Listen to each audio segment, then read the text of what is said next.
one player through the hole, one goal from the start. Dominate the art of the black and blue and watch your Super Bowl dreams till they all come true.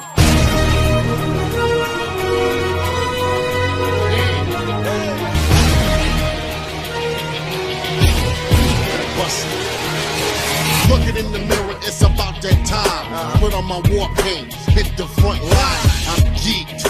I've been training for weeks, ready to put on my black football sneaks. I weigh 295 pounds. Blah! Watch your body hit the ground. I'm ready to bang. Hell, sleet, or rain. I'm like the Great Dane, tearing out your frames. They hit me in my back, watch my ribs crack. 2.5 weeks, it's all be back. On your march, get ready, get set, I'm gone. Listen to the chorus on the song.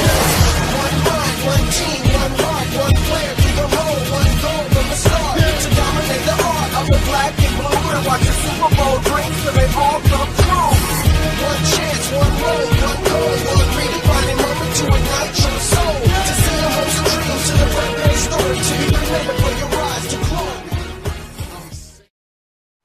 Welcome to ESPN Sports Center as we preview the 2010 League of Doom Fantasy Football Draft. We've got lots to get to before the draft today, so let's kick things off by previewing last season's final standings. In what would turn out to be the weakest division in 2009, the Budweiser division was taken by first-year team Fighting with Fire via tiebreak. Cactus, Hanging Lips, and Fresh Eggs finished second, third, and fourth, respectively. In the Coors division, we saw defending champions Sparkling Wiggles take it by a single game with a 10-4 record, separated by a game apiece were Macanudo Hall and Haymanators, with Sleeping With Your Sister rounding off the division. In the ultra-competitive Molson division, Gladiator Spix went on a late-season win streak to be crowned division champs with a 10-4 record. Grand Theft Walrus earned the wild card with a 9-5 record, followed by the 8-6 Big Jerk, and the Youngs brought up the rear at a poor 5-9.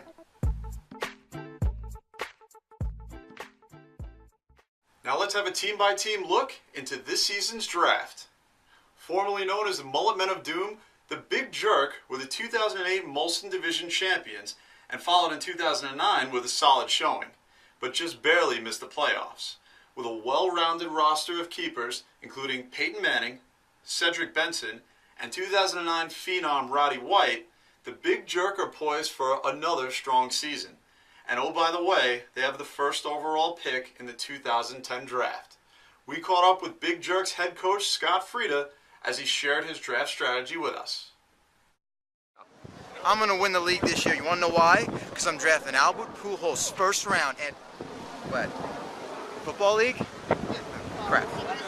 I'm going to win the league this year because... Macanudo Hall is another team who is on the cusp of greatness year in and year out. Including the upcoming draft, Hall has had the first or second overall pick in each of the past 3 drafts, a sure way to build a solid dynasty team. They've used those picks on players the likes of Ernest Graham and Maurice Jones-Drew. In 2010, they'll have their sights set on a solid 3-year keeper for certain. Entering into the draft, the Macanudo Hall will go into battle with keepers of Phillip Rivers, newly acquired Chad Ochocinco, and the man himself, Maurice Jones-Drew. Speaking of Maurice Jones-Drew, we were able to get a camera on head coach Vincent Brzada this past weekend as he gave his thoughts on the upcoming season. League of Doom 2010. Maurice Jones-Drew, let me tell you something. You might have taken the knee on the 1-yard line, but you know what? You're on my team. I respect you. You're a great player. But you cost me the playoffs last year. And it might have been 2 times in a row where I made it to the championship finals and I lost. But this year, I'm telling you, it's all about strategy. You know what? Vinny Hamptons, the legend that he is going to take over. League of Doom. May the ripness be with all of you. Cheers. Another fairly new joiner to the League of Doom, the Haymanators have back-to-back third-place finishes in the Coors division. Though, to their credit, they did run into some bad luck. They were ranked 3rd in the league in points scored last season, but in an unfortunate twist of fate, they were also ranked 2nd in points allowed. Haymanators, led by coach Ryan Heyman, entered the 0-10 draft with a solid trio of Ryan Grant, Larry Fitzgerald, and Reggie Wayne. With the 3rd overall pick in the upcoming draft, some fresh talent should complement this battery quite nicely.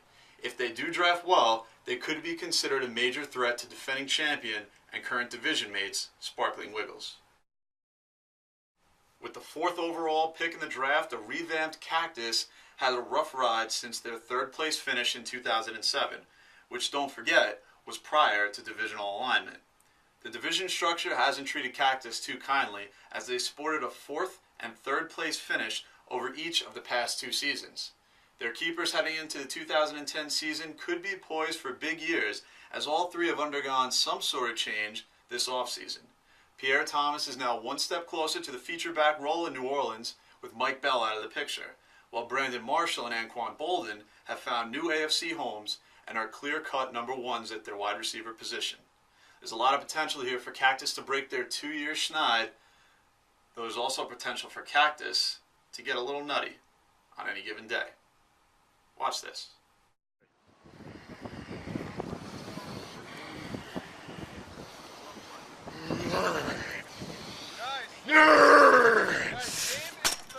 Cactus! Drafting in the number 5 spot, Sleeping With Your Sister went from first to worst in 2009. Coming off a gleaming 2008 championship season, Sleeping With Your Sister fell to last place in the Coors division and fell to 7th out of 12 in the 2009 power rankings. With youngsters like Sean Green and Austin Miles as their keepers headed into the draft, they have the potential not only to build a better core this season, but for years to come. Falcons running back Michael Turner rounds off the keeper trio for this team, so they'll certainly be looking for a quarterback or wide receiver early in the draft. We tried to reach Coach Chris Thorne for comment, but his secretary told us that he was off filming his 27th porn in as many years. The latest, entitled 310 to Poontown. With the middle pick of round 1, the Youngs enter the 2010 season on a downtrend, having finished 9-7 and tied for first place in the Molson division in 08, then falling to 6-10, good for a last place finish in 09.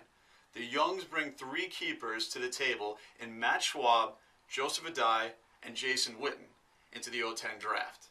Schwab coming off a solid season, and Jason Witten expected to rebound from an unexpectedly weak 2009 campaign.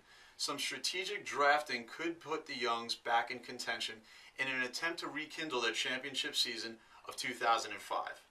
But the question still remains, is the guy that Victor brings to the draft every year really the same guy that runs the Youngs?